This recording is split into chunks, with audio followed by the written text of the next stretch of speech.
to the broken piece, I'd consider maybe crushing that up and using that. Just try that out. That would definitely be something more modern. But yeah, I've thought about doing that. Is there a special place to find the clay, or are you just playing clay along a stream or waterbed? Your gray clay is going to come from those water beds, and then your red clay is going to come from out here, just like in the land, basically, in forest and field and stuff like that. Well, it's just a red lidded coat. So this, of course, I prefer the red clay. I really like it. The gray clay, though, it fires very well and almost turns like a jet black, depending on how what kind of wood and stuff you use. So it can be really, really nice.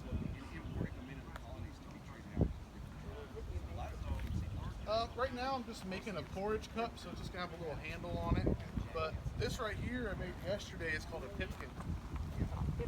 Yeah, and a pipkin is something that you cook porridge and stew and things like that in.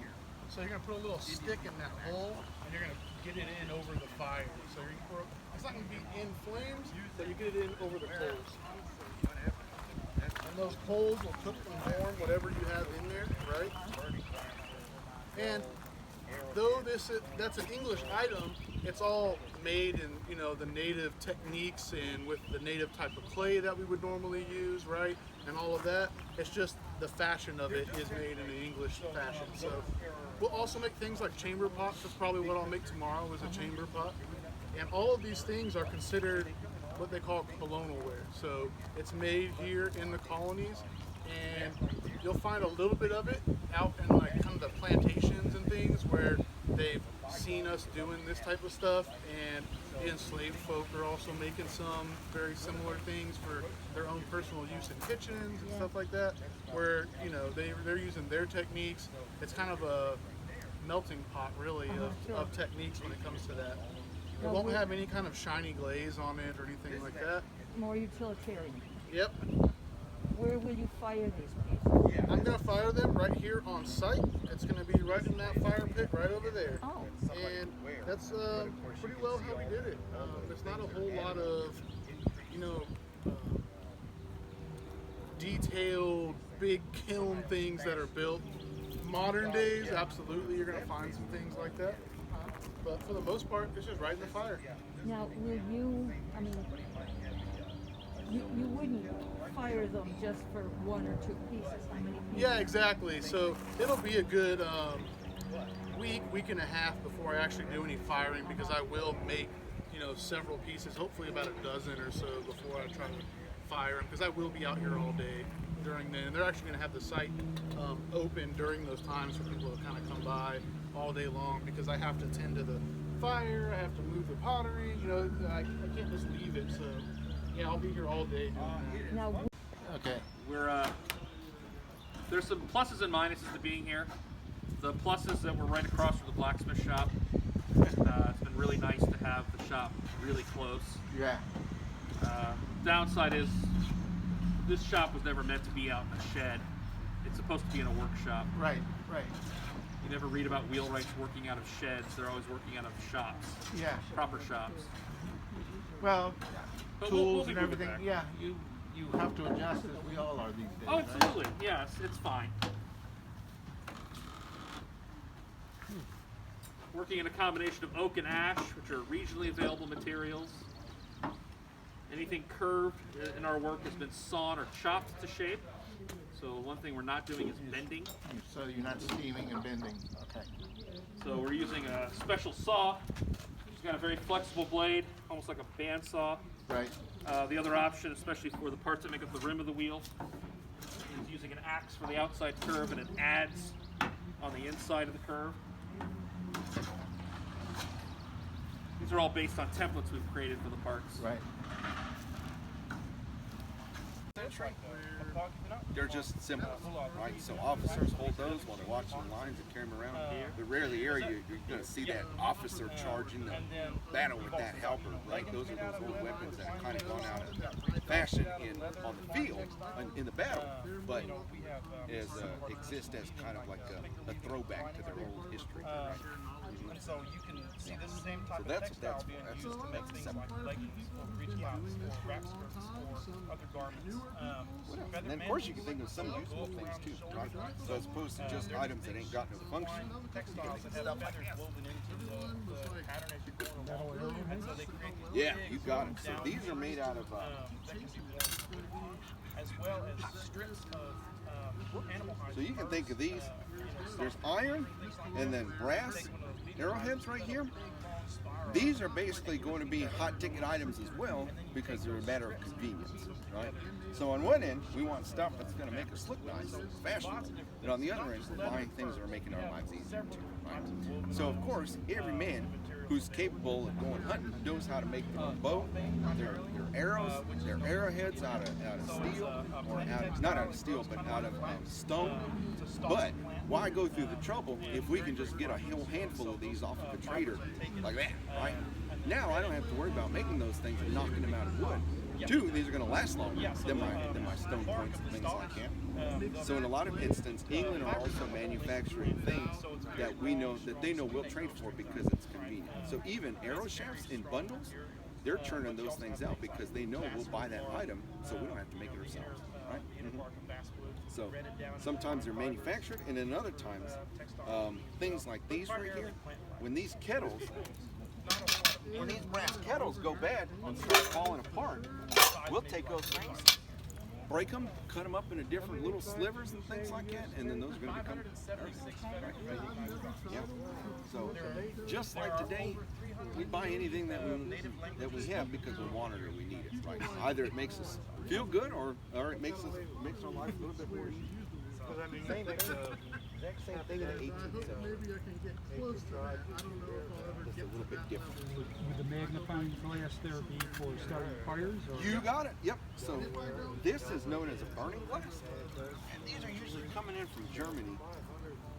But it's basically got a brass wrapped wire handle with just the lens there. So this right here is going to be one of those, again, convenience items. So for folks who are traveling, they can either, of course, take a burning glass or steel strikers, right? You got that little bit of flint. These are going to be very good items. So usually this is something you'll see folks, men who are traveling back and forth or going to wherever. These are going to be always kind of in their bags. So these are kind of like your traveling tools. These though are going to be a little bit more easier to come by than these. Right. You use those 24/7. Yeah, exactly. Yep. So if it wasn't a sunny day today, this would be a little bit useless. But this right here, that's always functional. Yeah. And that's a beaver over there? No. I go with some river otters and then river meat. That's a very strange name. That's a muskrat. So even the muskrat was valuable? Oh yeah. The muskrats, they're really soft. Ah. Any fur or skin is considered valuable to England, right? Depends on the use that they're going to have as to what that value is going to be. So the most commonly traded item are going to be deer skins, Okay. right? Usually with the fur on, because once that gets back to England, they're going to re-tan it anyway to be able to use it for shoes and book bindings and saddles and whatever it is. That right there is what they call tanned in the Indian fashion. Basically means brain tan. Yeah. So for the animals that we're hunting, you ever heard that saying, each animal's got enough brains to tan its own? Yeah. That's where it comes from, right? So we'll use the brains of the animal to tan off those hinds. But in some instances, England is going to be interested in furs, right? Like those muskrats or minks or beaver, especially. Beaver's the most expensive fur because that fur, once it's scraped off and felted, it creates those fine contacts that maintain the ability to still repel water. So those become like top of the line goods. In another instances, they're only interested in the leather, right? Because that's going to be your main staple. So that's river otter? Yeah, them little long ones right there, river otters, and of course these ones right here, you can guess what those are. Yeah. Those are raccoons? Yeah. So So how many would they sell them in, like in a bundle? a bunch, right? Yeah. So the way this works is we're here in the capital city. So when traveling delegates come here, we're not bringing goods, right? We're not lugging around first to come here and get goods and take it back. That's an established business under the English economy. So there's a process as to how that works. And it's highly regulated because the fur trade comes in only second to tobacco and how much money is coming out of the colonies. So they're making sure that there's a really good structure as to who can do it and how it can be done. So for the fur trade, what we'll do is we'll come to Williamsburg and tell the governor, hey, we want to do business with England. Send us your traders. This is what we're looking for. And then when you get in our country, we'll furnish them with all the goods that they're looking for. So now Bob, who got a license, right? Bob has a license. The governor basically tells him, you now are to go visit Caldwell next time you're in Cherokee country because they want to trade also. So here's a list of the things that they're looking for. Make it happen, right? So now Bob, the trader, he's going to go down to Greenhouse and to Tarpley's and to Prentice, and he's going to buy up all of these goods that have been imported specifically for the purpose of the Indian trade, right? So he'll go out there and buy up yards of linen, wool, glass beads, burning glasses, scarves, hatchets, guns, powder, shot, knives, cuttles, cups, whatever he can get a hold of, and he'll load those up on pack horses, and he'll be the one to go that 500 or 600 mile journey back out to Cherokee country with all those goods, and then he'll get to those villages, set up shop outside those villages. Them folks will come out, start. Now you're going to start negotiating, right? So I'll take. For moving hay, cleaning out the barn, collecting manure for fertilizer. Use dung forks like that. On the table are other examples of our work. You can handle those things. I'll handle it if you're curious about them. But they show the range of work a shop like this might be involved with. You know, iron and steel get used for common everyday applications. All the things that we make are designed to perform a function. They're not meant simply to look at. But even functional objects are often made to have some aesthetic appeal. So you see ornaments added to some of the things. You guys also make the axles for the carts? We do. Well, most of the carts are going to have wooden axles, but some lighter vehicles have iron axles.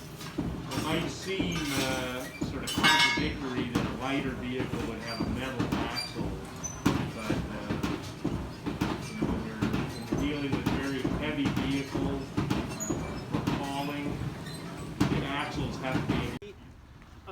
In the contract, like you might get a complete set of tools when you finish your contract, a suit, money. So there's certain things you'll get. So you do get compensated. I guess the biggest way you're getting compensated is you're getting, bless you, you're getting the knowledge to learn a trade to support yourself. Yeah. And what you do when you take on the apprentice, you want someone that can pick it up. So we're an army shop. Just about everything we make gets used by the state. So we might not take out an apprentice here, but in the civilian shop, if we're a men's shop, you might have the apprentice make boys' shoes to sell. You can sell them pretty cheaply because you're not getting paid to learn. If it's not a great shoe because you're learning, no one really cares. Yeah, we finished putting the sole on, and we're going to let it dry a bit before we trim it more. So what we did is we roughly trimmed it, and with the peen, I'm closing the gap between the new sole and the old welt. So the welt's a belt that you sew down first.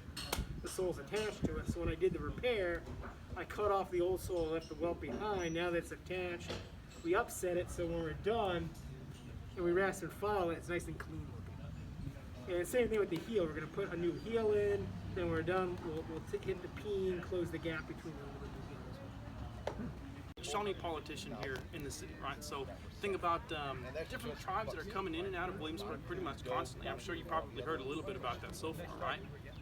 A little bit. A little bit, yeah. So all throughout the 18th century, delegates are coming here to Williamsburg to present belts, to listen and sign treaties, dropping their boys off at college here in town, but they're always coming and going, right? You never not see Native people in any of these major cities, right?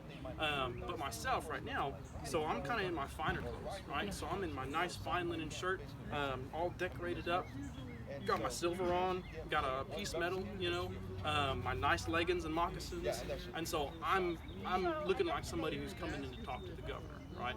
So in the 18th century, there are some tribes who are viewed by England as essentially like free people of color within their society, right? There are restrictions on what they can do, where they can go, how much money they can make, where they can live, etc., in exchange for protections under the crown, right? Other tribes like Shawnees or Cherokees or Wyandots or Six Nations are considered equals of king and crown because of the business that we have with England, right? And so these people that come here and do business are like secretaries of state, settling out treaties, military alliances, border disputes, trade logistics, licenses, prices, you know, all of those types of things on a national level. So that's kind of what I'm talking about. But on that same sort of line, right, you can ask about our government. You can ask what type of government we have and how that functions, what kind of compromises we have to make with European folks, and whatever you'd like to know. What kind of government do the Indians have? Well, the Indians is not really an identifiable group, right? So today in the United States, there are 576 federally recognized tribes. Each one of them has a different government. Each one of them has a different religion. Each one of them has a different language and family structure and traditions, technology. And so here in the 18th century, that's actually interesting because you don't really see that being used too much, right? So the American government has a very clear and definite concept of the Indians because all of their policy is based on that, right? But here, Cherokee have a democracy, right? And they do their things their way. Shawnee folks are a poly-republic, so we have sort of within our country several different townships or like districts basically that operate independently of one another. The Six Nations are a confederacy under a constitutional republic that operate all as one government body. The tribes here on the coast prior to European arrival, like the Powhatan chiefdom, are more like an empire, right? So you've got all different types of government.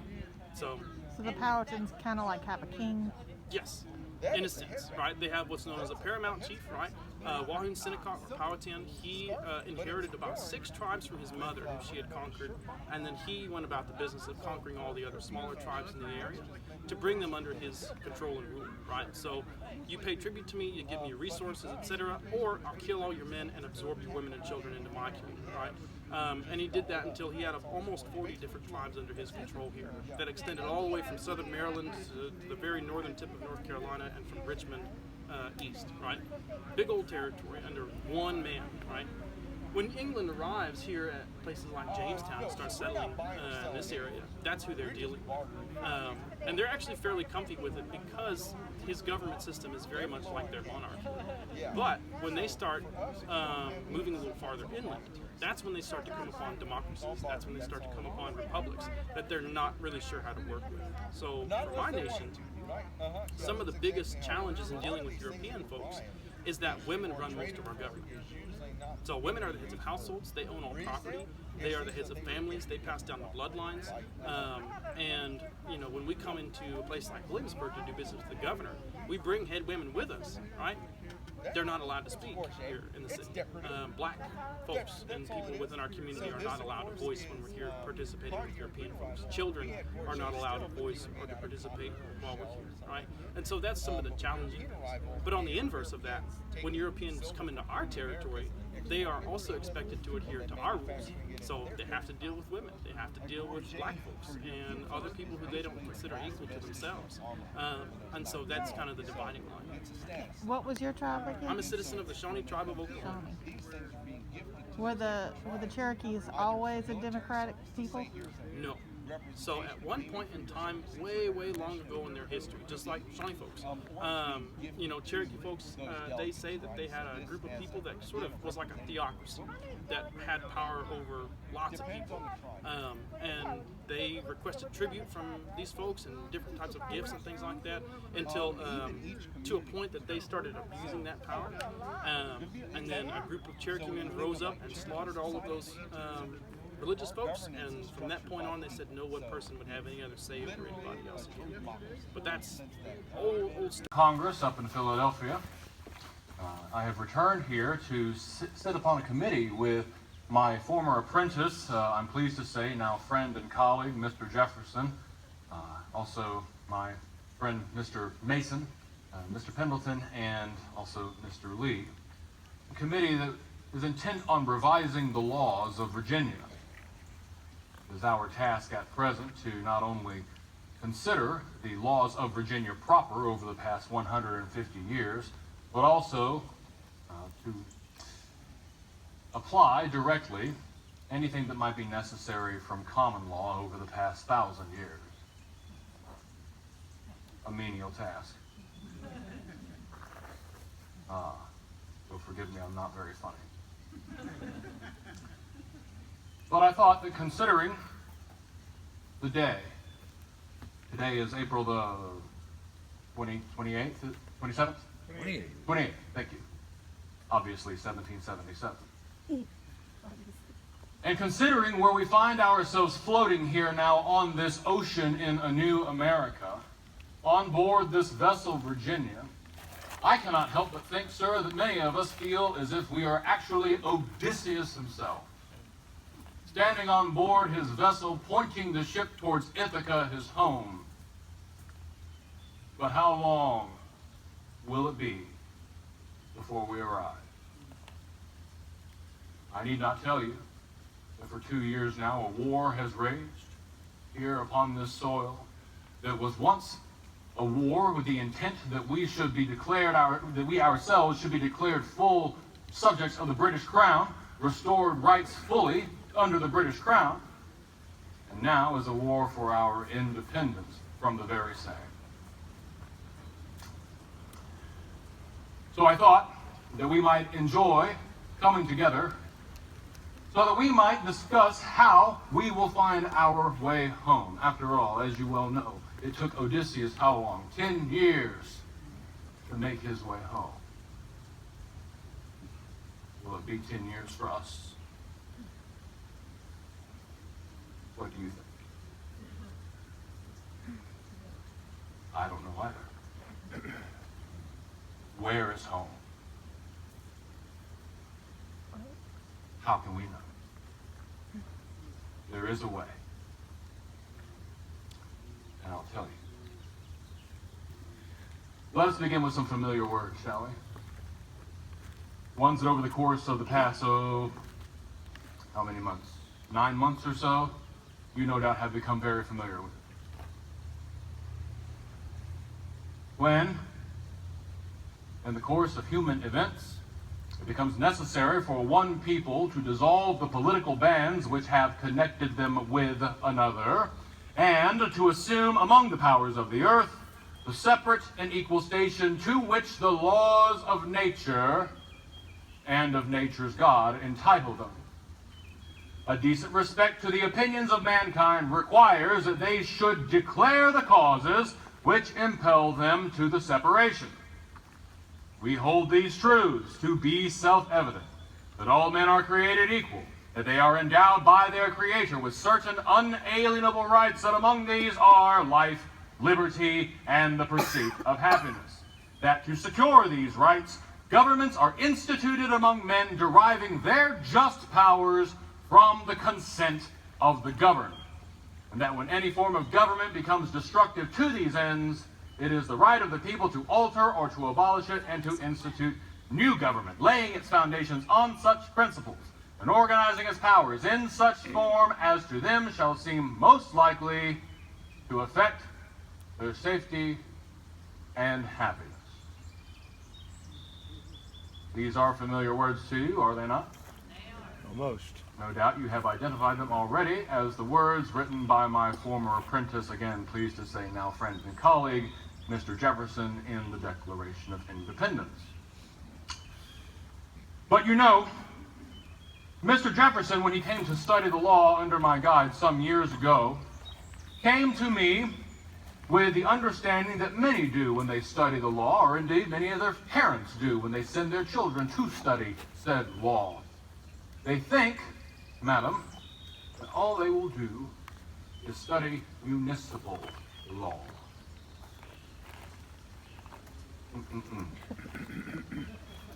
Not under my roof. Obviously, it is important to study municipal law.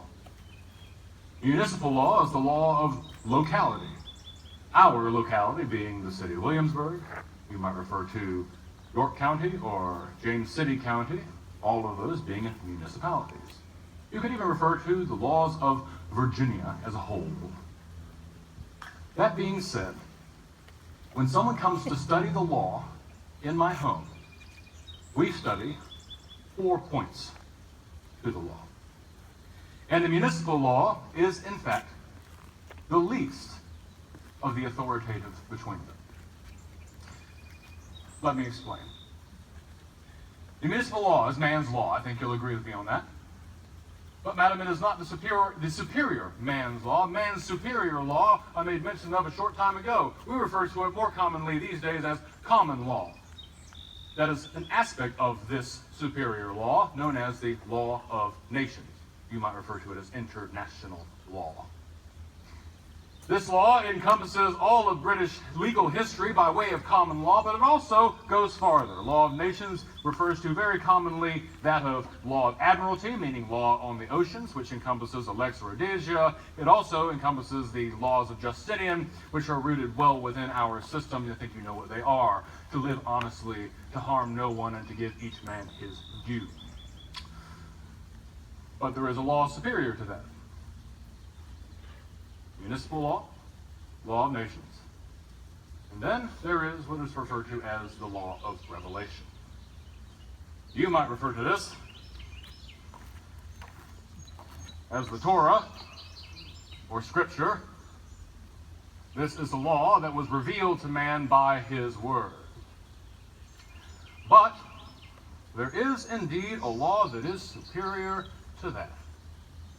As a matter of fact, Mr. Jefferson makes a reference to it, and I made the point to emphasize it when I spoke of it during the Declaration of Independence, which I was quoting a moment ago. This is the law of nature. The law of nature, as Mr. Jefferson says, and of nature's God entitled them. This is the law of everything. This is the law that governs the entirety of everything that is the universe. And it is crafted by none other than the Creator's perfect hand and set forward in his perfect will. We know this exists because Scripture tells us it exists. After all, you know what Psalm says. The heavens proclaim his glory, and the firmament showeth his handiwork. Yet there have been men throughout history who have paid special attention to this natural law, madam, and I think that you know for certain that we hold these particular men in very high regard, do we not? We refer to them by a special name, as a matter of fact. We call them philosophers. Now, the natural law typically is broken into two subcategories. Do you know what they are? I put you on the spot, haven't I? They are commonly referred to as moral philosophy and natural philosophy. Natural philosophy you might refer to as science. So a philosopher who studies moral or natural philosophy is sometimes referred to as a scientist. These are men we hold in very high regard. I think you'll agree with me, sir. Men such as Sir Isaac Newton, men such as Johannes Kepler, men such as Copernicus, etc., et plurim, etc., many others. But indeed, the other subset of natural law being moral philosophy, the source of our morality. Sometimes, my friends and my neighbors, people make the mistake of thinking that morality comes by way of religion. It does not, and it cannot. Religion is the duty to which we owe our Creator. It is not our moral guideline. Our moral guideline is set forward by his hand in his work. For example, we know of a philosopher, don't we, by the name of John Locke. And if we don't know him, you certainly know his words, because Mr. Jefferson borrowed from them heavily when he said that in nature, man is, well, that's not what he said, is he? We are all created. Excuse me. There are 4 documents in my head, and I'm crossing all of them right now. Mr. Jefferson's work says that all men are created equal. They are endowed by their Creator with certain unalienable rights, life, liberty, and the pursuit of happiness. Locke would say life, liberty, and the pursuit and acquisition of property, but I think it means the same thing. Wouldn't you agree? My point to you is that John Locke also says that in nature, man is born free. The reason I was getting crossed is because this is heavily borrowed in the Virginia Declaration of Rights, which was drafted right over here in this building just last year, that states that in nature man is born equally free and independent. Either way, this is an observation of the natural law. And as it is an observation of the natural law, and in the natural law being crafted by his perfect and unyielding hand, we must conclude that it is the will of God that man should be born free. However, madam, you made a mistake sitting right in front of me, didn't you? No, you didn't. And I'll tell you why. It's because I know that you know these words to what I reference. And indeed, I know that you have also read Montesquieu. Montesquieu, whose seminal work, The Spirit of the Laws, has been such a heavy influence on us in these recent days, that all of you, I would wager, know and agree with his sentiments. For example, his sentiments that states man will often shirk the law, even the law that he himself has writ for his own convenience. I think we see that very regularly here in Virginia. As a matter of fact, I think all we need do is look around the city of Williamsburg to see that law, that natural law aforementioned moments ago. In nature,